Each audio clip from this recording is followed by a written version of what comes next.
to offer more legal pathways for migration for those who wish to work in Germany, and at the same time, we aim to reduce illegal migration.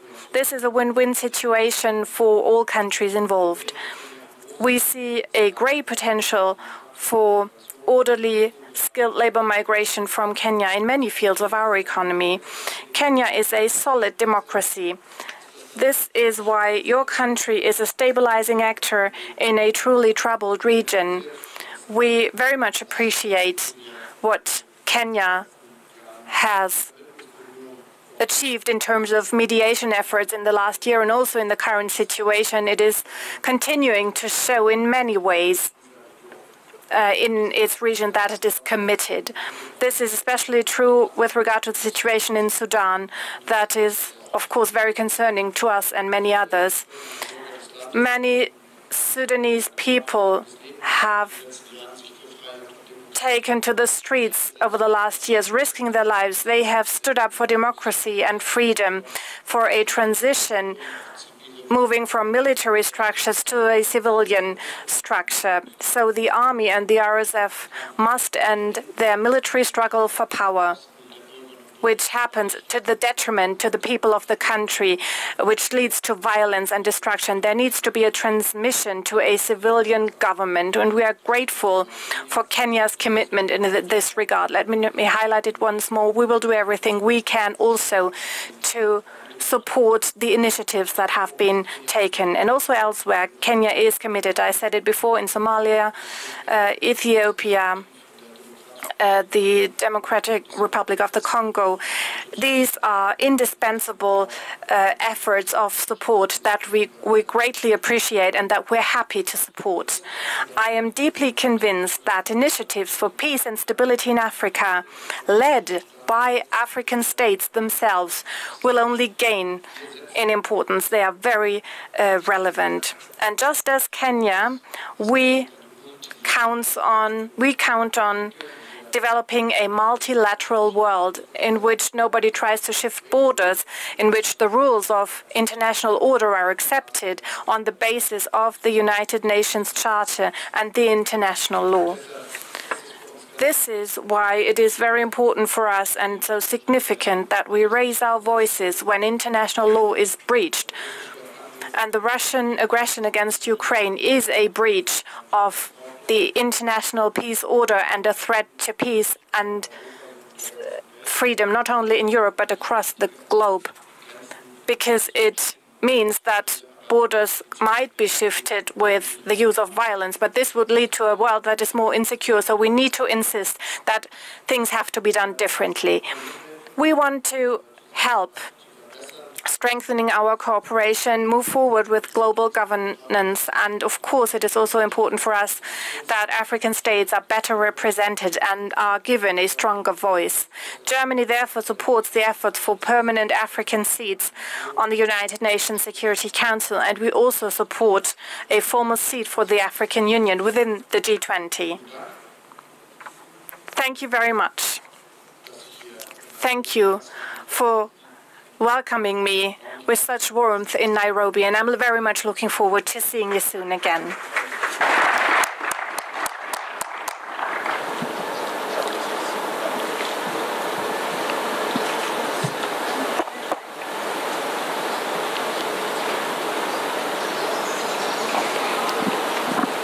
Who is leading?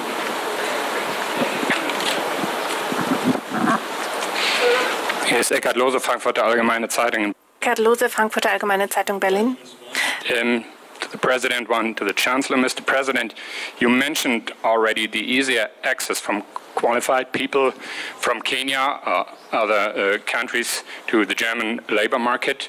Germany is negotiating agreements that, on the one hand side, will make it easier the access to Germany. On the other hand side, once those countries where asylum seekers come from with no perspective to stay in Germany should take these asylum seekers back. Is this going to work? Und eine Frage an Sie, Herr Bundeskanzler.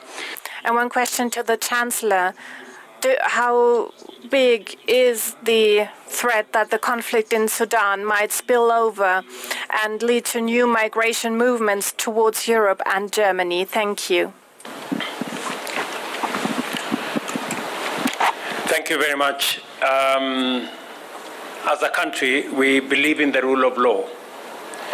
And whatever Germany is doing to put together a legal regime that allows legal immigrants, people of good standing, to access opportunities for employment in Germany is a very welcome development for us in Kenya. We do not find that there is a contradiction at all in demanding that those who are illegal, those who are not good, should be repatriated to wherever they came from. And therefore, our position, and we have discussed this with the Chancellor, is that while you open opportunities for Kenyans to work in Germany, and the Chancellor was gracious enough to tell me that there is an opportunity for close to 250,000 people to work in Germany from different countries. We would value that opening, but we would also undertake that any persons from Kenya who do not measure up to good standing and are against the law in Germany, they would be returned back to Kenya. We have undertaken that position. Thank you very much for your question. What currently keeps us really busy is that there has been a huge migration movement in the countries of the region, and that is ongoing. And I'm very grateful to all the countries who have hosted refugees. Kenya is one of these countries. Refugees who have sought shelter and protection. This is a migration movement, as I see it, that is currently affecting mostly the neighboring countries and has not yet affected countries further away, but we should take this question very seriously. It is a serious threat to peace, not only in Sudan, but also to the whole region, and there is a risk of spillover effect. It is a serious risk, and that means that we all together need to do everything we can to bring the two military parties to ending their conflict and lead the transition to a civilian government. We need this transmission as soon as possible so the refugees can return. This is what we can say at this point.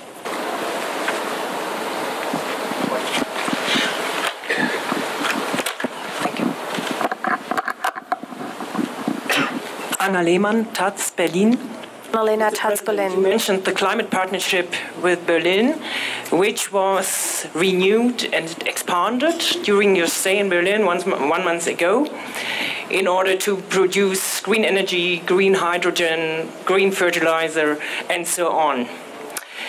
When it comes to investments, there's large investments needed in Kenya. You mentioned this.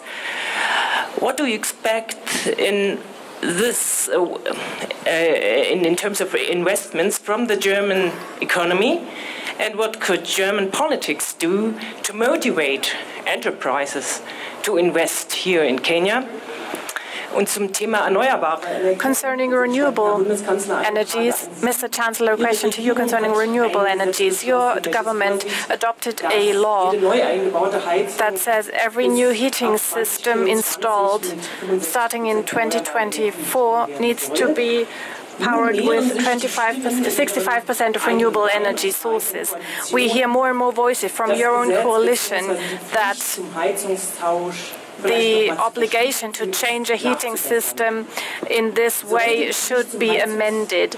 Do you think that this law should be changed? Do you think that the timeline should be shifted for a year, and the Parliamentary State Secretary at the Ministry of Economics is much under pressure? Does the Minister of Economics have to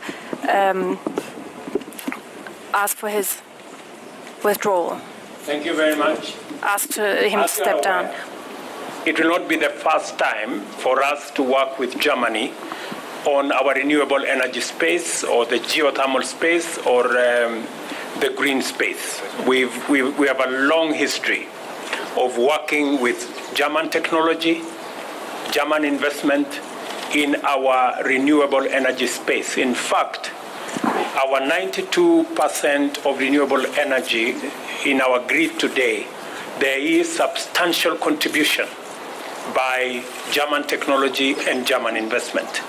And therefore, the new level of investment required for green energy, for hydrogen energy and hydrogen technology, for fertilizer, and the new scale-up will just be a second phase. We are in discussion with our German brothers and sisters to leverage on their technology, to leverage on their investment, to grow the space that will eventually take us to hydrogen technology, to ammonia, and to fertilizer manufacture using green energy.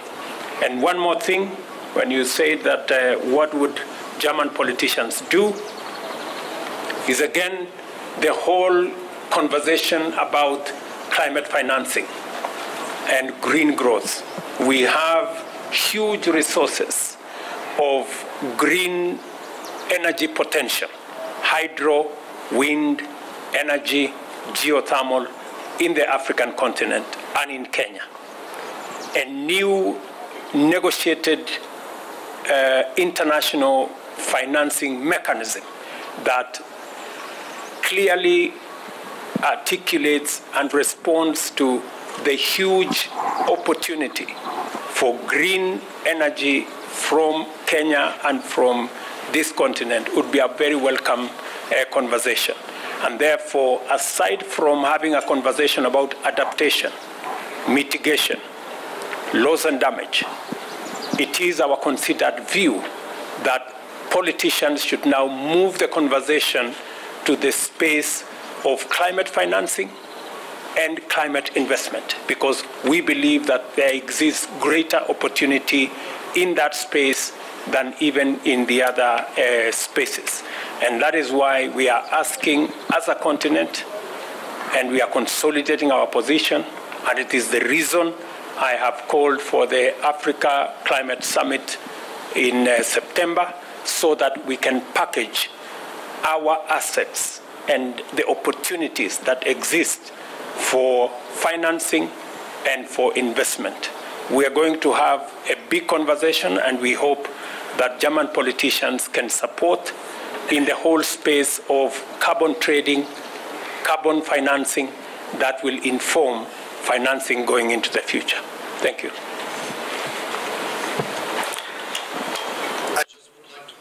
That this is really true. We have to work together, and there's a good business environment here for investing into technologies that are important for fighting against climate change. My personal perspective is that a lot of the technological advantages we developed the last years and decades could be used all over the globe. And we should really understand that our biggest aim must be that there is a growth of wealth in many countries of the world, that they are looking for having a similar standard of living as we have it in Europe or in the north of America, for instance. But doing so, it means that we give the chance that this is happening not with using fossil resources, but with using the possibilities coming from renewable energies, for instance, and new technologies. Let me also add that geothermal energy is also one of the issues that's playing a major role. Only recently I visited a geothermal station in Germany and officially opened it. I will also be visiting a geothermal plant here in Kenya. And in the context of hydrogen, it also plays a hugely important role. It is a great progress. And if we talk about legislation in Germany serving the goal to reach climate neutrality by 2045, it means that we need to make progress in all areas. We need to take all measures we can to make this progress as soon as possible. We have amended many laws, and I think the velocity for expanding renewable energies, offshore, onshore, wind energy, solar energy, and the expansion of our grid has been remarkable. And of course, we also support investment in technologies that use less fossil fuels. Mobility is also one of the sectors that are important, and heating as well. The federal government has started a bill, a law, and after a lot of discussions, many questions regarding this reform have been answered, and I think that we have been quite successful in answering the questions that were still open. The former Social Democratic leader said no bill that enters the Bundestag will exit the Bundestag unchanged. This is part of democratic processes with all legislation, but I think that the purpose of the law will not be called into question, and that is what I also hear from the three parties of my government. And I think that the diligent discussions in the Bundestag will lead to the fact that many questions will have been answered, and there might still be one or two small questions, but I think the big questions have been addressed. And part of this is the knowledge that those who moved to their homes before 2002 had not yet had to fulfill any requirements, and they do not have to change immediately their heating system. The same is true for many other exceptions we have made. So as far as we can see, many of the questions that are raised in the public space have been answered already, but of course Parliament can also still improve legislation. But this will not call into question the basic idea behind the legislative project. This is my opinion, and this is what I hear from the members of Parliament as well. So I'm very confident regarding this question. And there is also a substantial project of subsidies and support systems to make sure that everybody can make their own contribution to stop man-made climate change. Regarding the question you have also raised, whether the Minister of Economics has said anything about this, and he said some wrong decisions need to be corrected. This has happened, and I think all the other issues will be dealt with according to the rules that we have. That now marks the end of the joint press briefing. Ladies and gentlemen, thank you very much. We'll request that you remain seated as His Excellency and the Chancellor retreat. Will guide you on how to go from here. Thank you very much. His Excellency and the Chancellor will now retreat and proceed for lunch. Kindly remain seated as they retreat, and we'll guide you on how to go from here.